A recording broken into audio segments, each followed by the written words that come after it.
Hey, it's Anthony with the 8th Bit Network, and holy, oh boy. Just in case you thought things could not get worse for Anthem, Kotaku. Kotaku just dropped the damn bombshell. So, the main reason I decided to record this, is I am currently working on an Anthem review.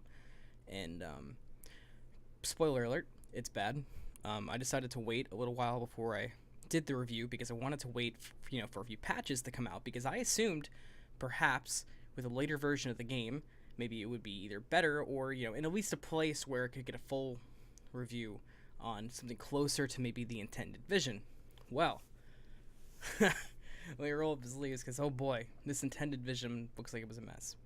So Kotaku has released this article today, 11 a.m. How Bioware's Anthem went wrong. I haven't read it yet.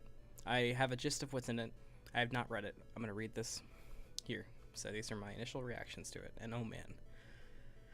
Alright. So this was written by Jason Schreier. It wasn't even supposed to be called Anthem. Just days before the annual E3 convention in June of 2017, when the storied Bioware would reveal its newest game, the plan had been to go with a different title. Beyond. They even printed out Beyond t-shirts for the staff. That's interesting. Less than a week before the Los Angeles press conference held by Bioware's parent company, Electronic Arts, word came that securing the rights to the trademark would be too difficult. Beyond was ruled out. The leadership team quickly switched to one of their backup options, Anthem. But whereas Beyond had been indicative of what Bioware had hoped the game would be, you go out beyond the walls of your fort and into the dangerous wilds around you, Anthem really didn't mean much. Everybody was like, well, that doesn't make any sense. What does this have to do with anything? Said one person who worked on the game just before their game's announcement. The team at Bioware had a brand new name that nobody really understood. Oh my god. Such a major last-minute upheaval might seem strange to an outside observer, but on Anthem, it was common. Very few things went right in the development of Bioware's latest game. An online cooperative shooter that was first teased in mid-2012. Click on this link.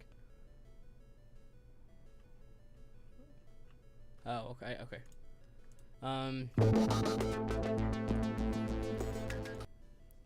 Let's see. It was first teased in 2012, but spent years floundering in pre-production. Many features weren't finalized or implemented until the very final months. And to some who worked on the project, it wasn't even clear what kind of game Anthem even was until that E3 demo in June of 2017.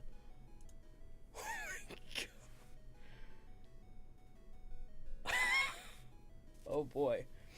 Okay. That's not good. Less than 2 years before it actually came out.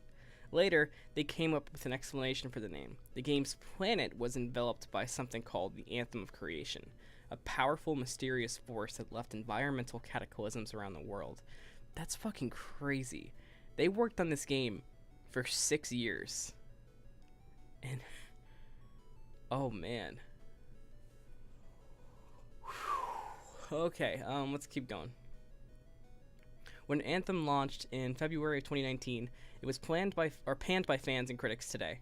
It has a 55 on the review aggregation site Metacritic, Bioware's lowest score, which, I mean, it's fair. I just did a review in KOTOR and I praised early Bioware, but, I mean, this isn't even the same shred of a company. Since the company was founded in 1995, the developer, once known for ambitious role-playing games like Dragon Age and the original Mass Effect trilogy, and Star Wars Knights of the Old Republic, okay, Kotaku, has now released 2 critical flops in a row, following 2017's disappointing Mass Effect Andromeda, which is very intriguing to me, because Mass Effect Andromeda died so Anthem could have, the A-team on it. Then you put the A-team on Anthem, they don't even know what the fuck they're making. Although hardcore fans have put their faith in Bioware to continue fixing Anthem's bugs and improving its mechanics, especially since Bungie's Destiny, a similar game, had a rough launch and eventually recovered, which is true. Few were happy with the initial release. They could have also cited The Division, which had a very similar, we'll call it revival. We'll call it a revival. Although hardcore fans have put their faith in Bioware to continue fixing, Anthem wasn't just buggy and thin on content. It felt half-baked, like it hadn't been play-tested and tweaked enough by developers with experience playing other loot shooters. In the weeks after launch, there appeared to be a new major problem every day. This is very true. In the review I've been writing, I actually do make a point of saying, how in the world could Destiny and The Division and every single game that has gone wrong, even non-looter shooters like No Man's Sky or For Honor or Rainbow Six Siege, how could these games that came out bad, did bad, and eventually recovered, exist around Anthem? And they see this in the community, and they don't take that initiative to make it a better product with the knowledge of how poorly those kinds of games can be received by the public. Whew. Fans have speculated endlessly as to how Anthem went so awry. Was it originally a single-player role-playing game like BioWare's previous titles? Did EA force BioWare to make a Destiny clone? Did they strip out all the good missions to sell later as downloadable content? Is the loot system secretly driven by an elaborate AI system that keeps track of everything so it can get you to spend more money in the game? The answer to all of those questions is no. The account of Anthem's development, based on interviews with 19 people who either worked on the game or adjacent to it, all of whom were granted, not me because they were, okay, that's fine, is a story of indecision and mismanagement. It's a story of technical failings as EA's Frostbite engine continued to make life miserable for many of BioWare's developers. An understaffed department struggled to serve their team's needs. It's a story of two studios, one in Edmonton, Alberta, Canada, and another in Austin, Texas, that grew resentful toward one another thanks to a tense, lopsided relationship. It's a story of a video game that was in development for nearly 7 years that didn't enter production until the final 18 months? Oh my god!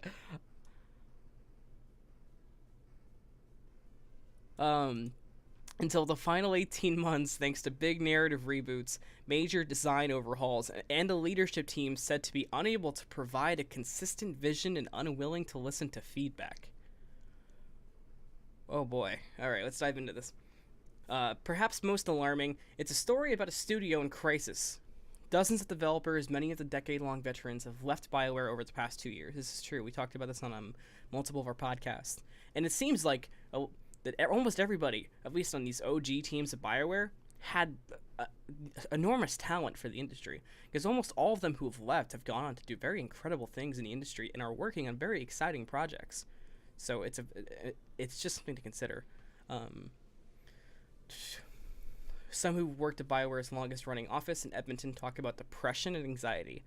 Many say they and their co-workers had to take stress leave, a doctor-mandated period of weeks or even months' worth of vacation for their mental health. One former BioWare developer told me they would frequently find a private room in the office, shut the door, and just cry. People were so angry and sad all the time, they said. Said another. Depression and anxiety are an epidemic within BioWare. Jesus.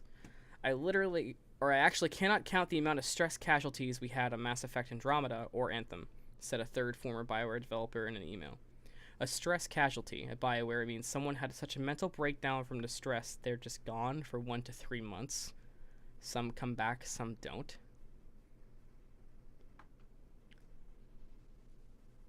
I don't know what to say to that.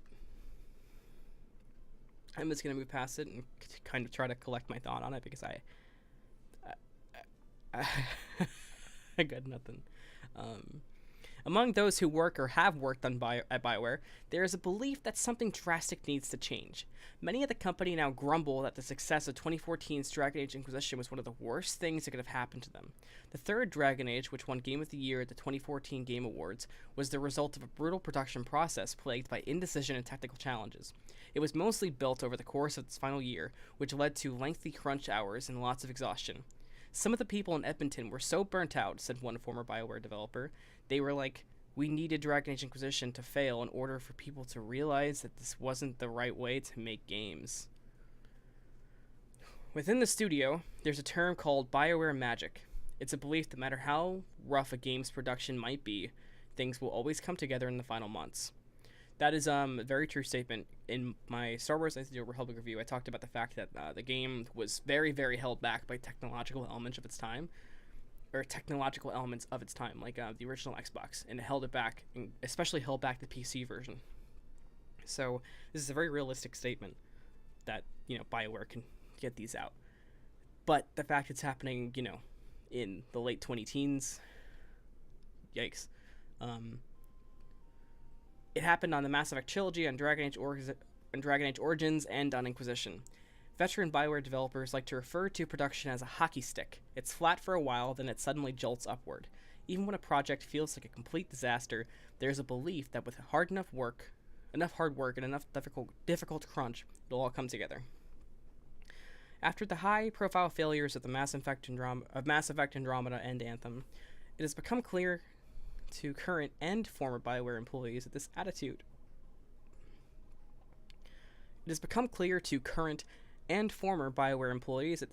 is no longer working. In recent years, Bioware has done serious damage to its reputation as a premier RPG developer. Maybe the hockey stick approach is no longer viable, or maybe, just maybe, that sort of production practice was never really sustainable in the first place. One thing's for certain, on Anthem, Bioware's magic ran out. I appreciate the way this article is written. It kind of seems like he's almost similar to me. It sounds like, like a former fan, or even like a supporter who just can see the clusterfuck that was Anthem, and evidently Dragon Age Inquisition. It can actually comment on it from a standpoint of like defense of the developer. Excuse me. At the beginning, they called it Dylan. In late 2012 and 2013, while finishing up the Mass Effect trilogy, Bioware director Casey Hudson and a small team of longtime Mass Effect developers started to work on a project that they hoped would be the Bob Dylan of video games, meaning something that would be referenced by video game fans for years to come. Even within Bioware, it was a mystery project. You needed a password to get into the wiki, according to one person who was on it. For a while, the team stayed small. Most of Bioware's staff were on Dragon Age Inquisition, which needed all hands on deck in order to ship by the end of 2014. The early ideas for Dylan, which we'll call Anthem from now on for clarity, were ambitious and changing constantly according to people who were on the project. As is typical during this sort of ideation phase, nobody knew what the game would look like yet. They just wanted to see what might be cool. It would be an action game, certainly, and you'd be able to play it with your friends. The goal was to get away from traditional sci-fi and fantasy so the game would feel distinct from Mass Effect and Dragon Age. I feel like it did end up feeling a lot like Mass Effect, but I feel like that was also something that they couldn't avoid.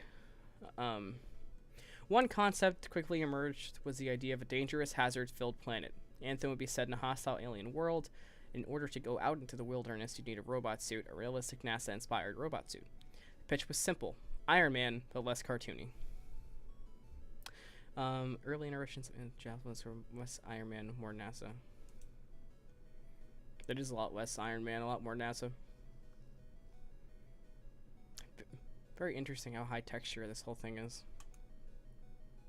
Over the months, a core concept started to crystallize.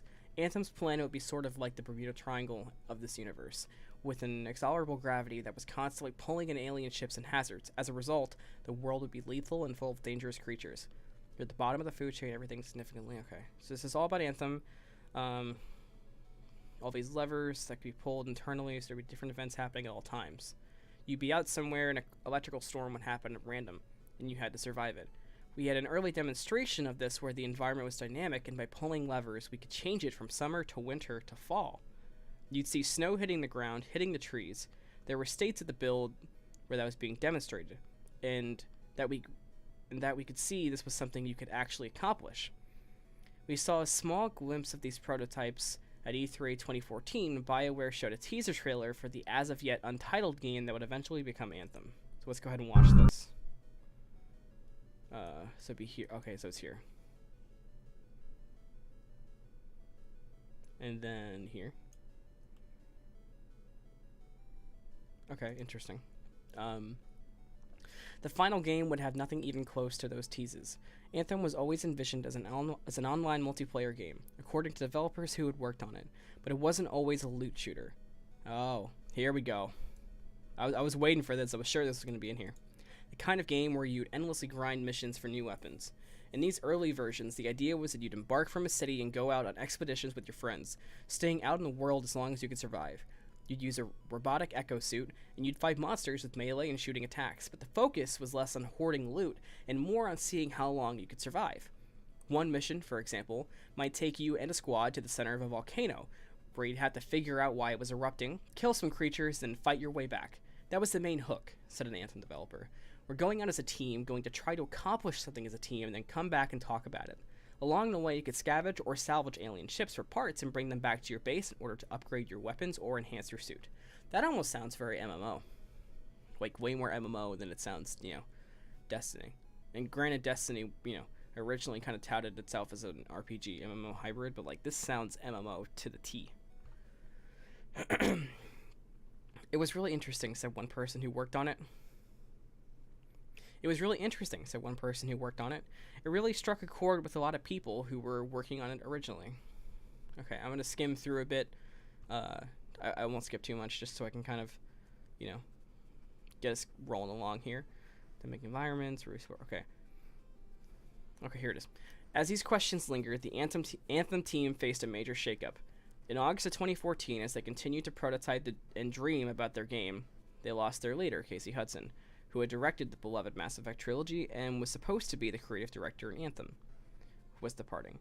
The foundation of our new IP in Edmonton is complete, he wrote in a letter to the studio, and the team is ready to move forward into pre-production on a title that I think will redefine interactive entertainment. Okay. So a new guy, John Warner, took over. He joined EA in 2011. Bioware veterans like to describe Casey Hudson's Mass Effect team as the Enterprise from Star Trek. They all did what the captain said, and they were all laser focused on a single destination. By comparison, they called the Dragon Age team a pirate ship, meandering from port to port until it reached its final destination. Ooh. Developers say they remained happy. Inquisition shipped at the end of 2014 to critical acclaim, and many of those developers moved over to Anthem, where they found a team full of high hopes and ambitious ideas. So the team that was drained out and basically depressed from Inquisition, from trying to meet the insane deadlines, moved over to Anthem, or Dylan at the time, with the team that was in love with the concept that they were doing. One Bioware developer who hadn't yet moved to Anthem team recalled hearing those colleagues talk about how much better they had it than the people who were stuck in the Mass Effect Andromeda game, which at the time was going through some serious struggles thanks to technical challenges and significant directional changes. Surely they thought that couldn't happen to Anthem. We took so much time to get the experience correct, said another person who worked on the game. I think that's why the morale was so high. I knew we had taken the time to really refine what we wanted the game to be about. Now we just had to go out and practice it, and produce it. EA had these team health reports. Anthem's morale was among the highest in all of EA. It was really, really good for quite a while. Everybody saw there was so much potential in these early prototypes. Potential was always the word there. This is a very long report. Question was, how would they do that? As development progressed, it became clear that some of the Anthem team's original ideas wouldn't work or weren't quite solidified enough to be implemented. Take traversal. The mandate was that Anthem's world would be massive and seamless, but how would you get around? The team played around prototypes. So this is more into the development of the game itself. I'm more interested here in kind of where the game spiraled, so I'm going to try to skim through and find more about that. Mostly because in my review, I'll probably go way more in depth on the systems themselves, and I will probably end up using this article as a frame of reference as to maybe where the issues I had with the game came from. Okay, the story started changing drastically too. Dragon Age writer David Gator moved over to Anthem, and his version of the story looked at a lot different than ideas which they've been experimenting the past few years. Style was traditional Bioware, big, complicated villains, ancient alien artifacts, so on. There was a lot of resistance from the team who didn't want to see a sci-fi Dragon Age, I guess. A lot of people were like, why are we telling the same story? Let's do something different. You see, here's the thing with that, in my opinion.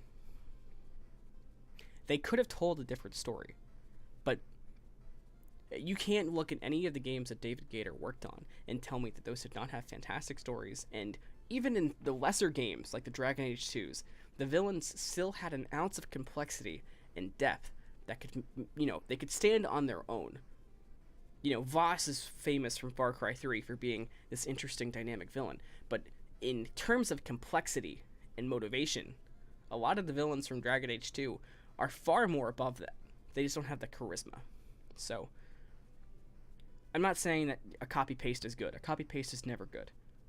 But having a mind like that and meeting that mind in the middle could still have given them a product far superior to Anthem.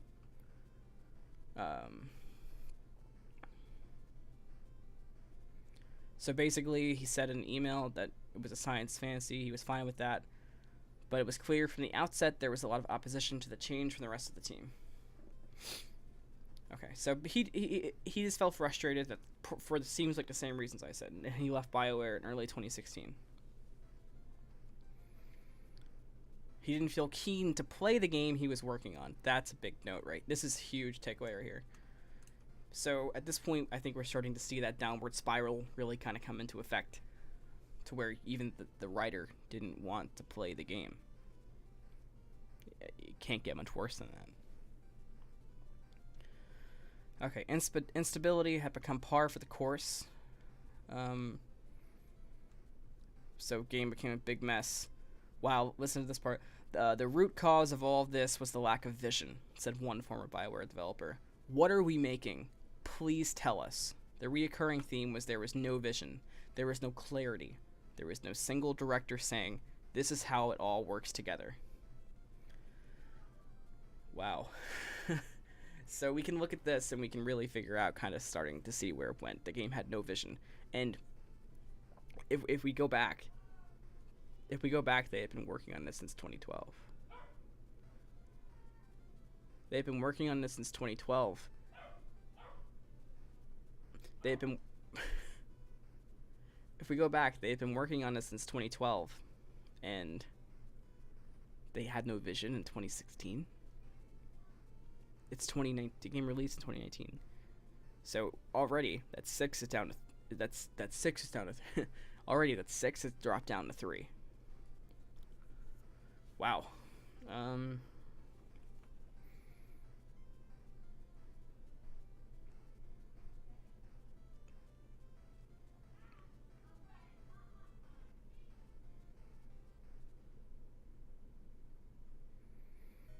Alright, so I scrolled down a bit.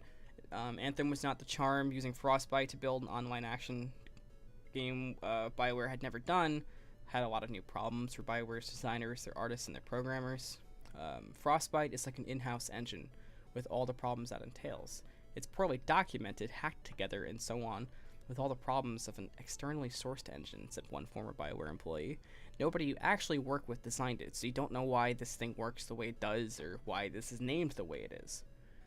So EA had a pretty engine, and they kind of just said everybody has to use it if you don't want to.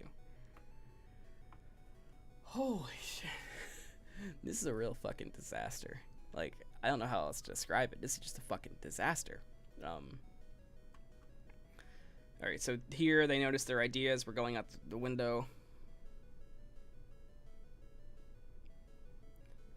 Difficult to know when to cut and run. Frostbite's full of razor blades, is a quote. I'm going to go ahead and skip it down a bit more. Again, I'm just trying to kind of condense this so I can give some full-fledged thoughts on it. And this is a very long article, and I could go on for hours, and I'm not trying to do that.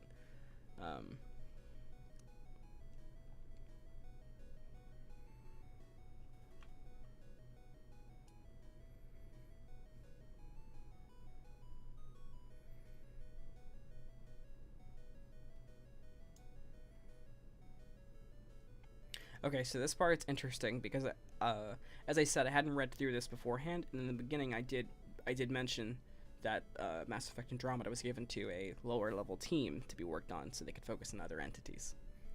Until very recently, hardcore BioWare fans used to refer to the studio's various teams using derogatory tiers.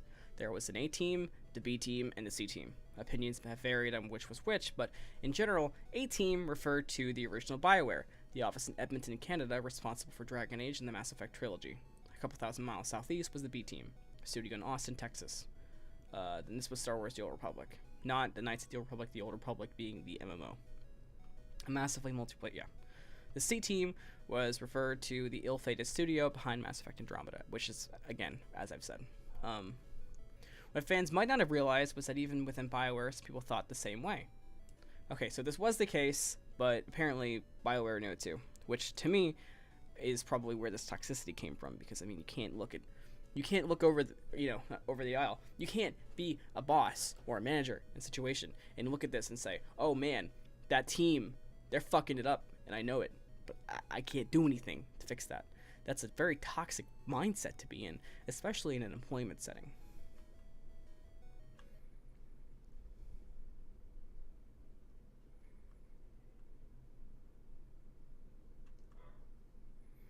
So after shipping the Old Republic in 2012 and continuing to cultivate and support it, there was more projects, Shadow Realms, a new Knights of the Old Republic game,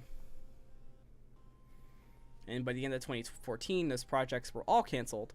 And Bioware enacted an initiative it called One Bioware, a plan designed to get all the company's studio working in tandem. So Bioware Austin's staff moved to Mass Effect Inquisition DLC, and then Mass Effect Andromeda. So the teams did end up getting kind of molded together, but they did still take A to Anthem, B. Okay. It was even more pronounced in Austin, whose developers suddenly found themselves working on a game they didn't quite understand. Was it an online loot shooter like Destiny, or was it more of a role-playing game? How'd you get around the world? What the missions look like? One of the things we struggled with was we didn't understand the game concept. So, what I'm getting from this, as I'm skimming through, is towards the end here, they kind of put all hands on deck for this game as well, but didn't work because if nobody knows what the fuck the game is about, how in the hell does anybody expect any new vision to fix it? You can't bring an unexperienced pirate to fix a sinking ship. That isn't how that works. That isn't how that works in the slightest. I don't know what to think about that. Okay, after the E3 reveal, Anthem teams in Edmonton and Austin were meant to start moving into full production, designing missions, building a world. This didn't work. Let's go again. They never got to the point of, like, this doesn't work. Let's iterate on it. It was, this doesn't work. Let's start from scratch. So they started to rework a lot of the stuff that happened. The story was still in flux under new narrative director James Allen, who would also leave Bioware before Anthem even shipped. Design was going slow. Systems like mission structure, loot, and exosuit powers still weren't finalized. Bioware developers began leaving the studio that summer. The death of Corey Gasper, one of the game's lead designers, left a massive hole in that department. Core features like loading and saving still hadn't been implemented in the game, and became difficult to playtest builds because they were riddled with bugs. This game may have the worst loading times I've ever seen in a AAA game that's come out in the past 2 years. It is unbelievable. I have a very good computer, and I even moved the game to my SSD. The amount of time it still takes this piece of shit to load is just... I don't know what to say about it. And again, I'm trying not to just get into a rant about the game. I'm trying to be open-minded, but I can't spend this much time reviewing a game and have 4 hours be tied into troubleshooting just to fix the issues of it. Anthem leadership had some other veterans to continue to talk. Bioware Magic was clear. A lot of people, something was wrong. They publicly committed to a fall 2018 ship date, but that's never been realistic. Publisher EA wouldn't let them delay the game any further than March 2019, the end of the company's fiscal year.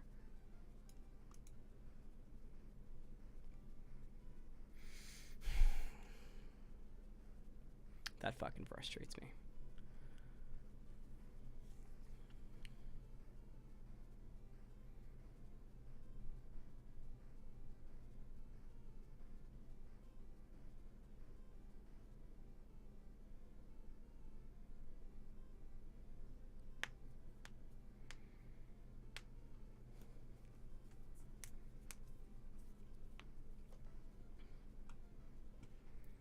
Okay, so I scrolled down a bit more, and this caught my eye.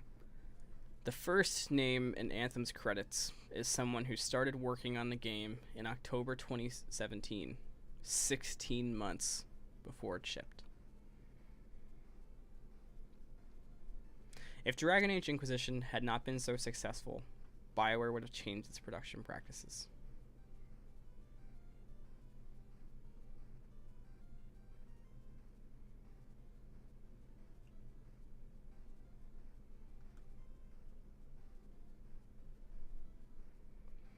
This is all essentially saying that the game builds off of a strong foundation of the good combat and Mass Effect Andromeda, which is one of the very few things that was praised about the game, which is a factual statement. They all talk a lot about the 6-year development time, but really the core gameplay, loop, the story, and all the missions in the game were made in the last 12 to 16 months because of that lack of vision and total lack of leadership across the board. Last year was one of the most stressful years. Division 2, and they saw that as competition. All the issues with Battlefront 2, closing Visceral Games.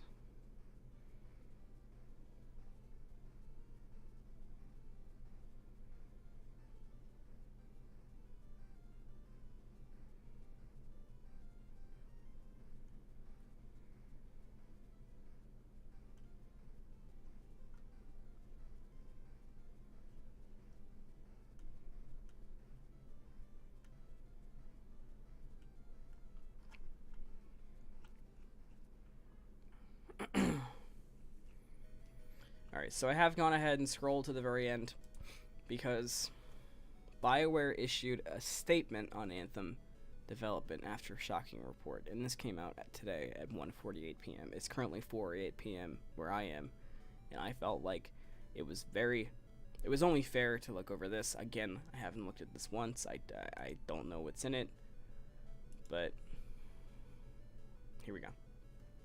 Anthem developer Bioware has issued a response to the new report from Kotaku that offered an in-depth report into troubled development of the new loop-based shooter. Is the length one the poor touch me?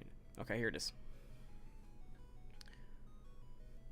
We chose not to comment or participate in this story because we felt there was an unfair focus on specific team members and leaders who did their absolute best to bring this totally new idea to fans, Bioware said. We didn't want to be part of something that was attempting to bring them down as individuals. We respect them all, and we built this game as a team. Bioware go on to say, the health and well-being of our team members is something that we take very seriously.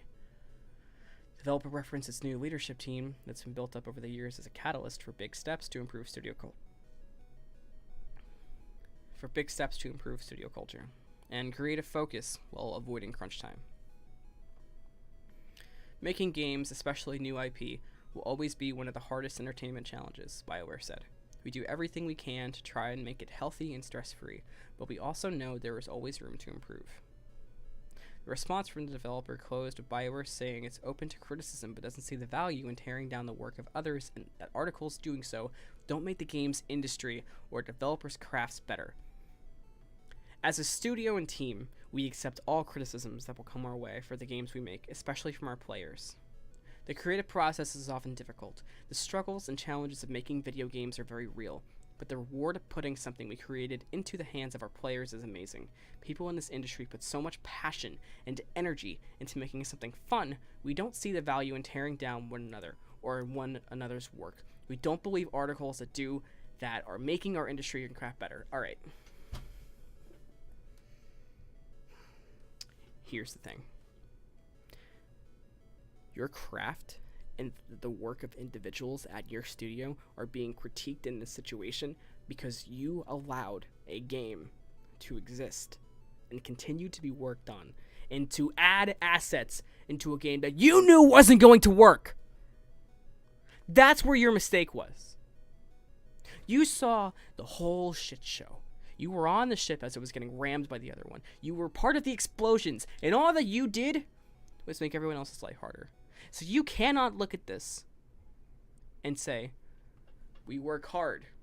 We're a humble studio. We love our developers. This happens to everyone. Because it doesn't fucking happen to everyone.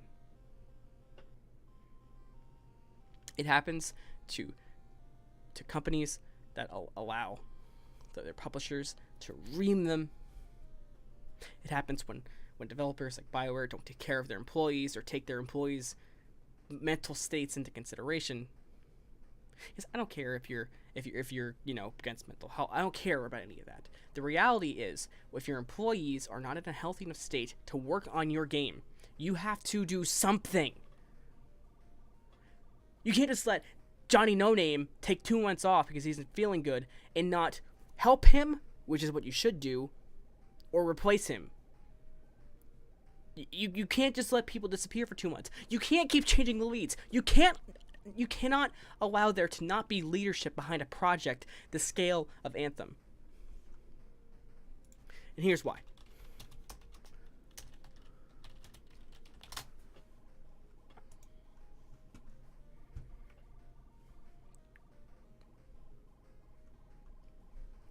That's why. You cannot look at this and truly have the audacity to say that your developers feel proud and are content and happy. Because nobody wants to put this much time, sacrifice so much of themselves for a game for it to come out and get a fucking 59 and a 4.2. The gaming industry is a mess. There's a lot of reasons for it. Bioware is the granddaddy. Bioware is the go-to. Bioware is respected. Not anymore. I no longer have any respect for Bioware. It's not even the same Bioware it always was.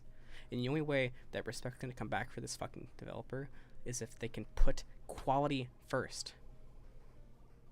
And contrary to popular belief, it's very clear to me that EA really didn't have as much into this as people thought.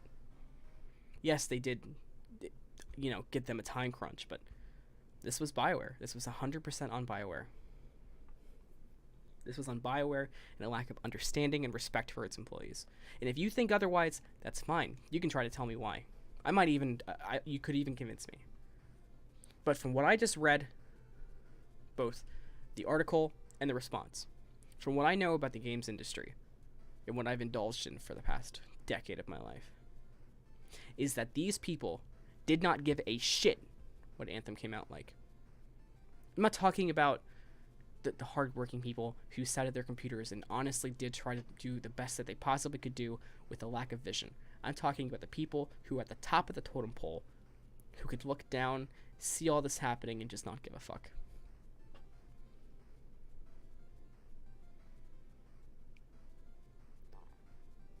I hope things change,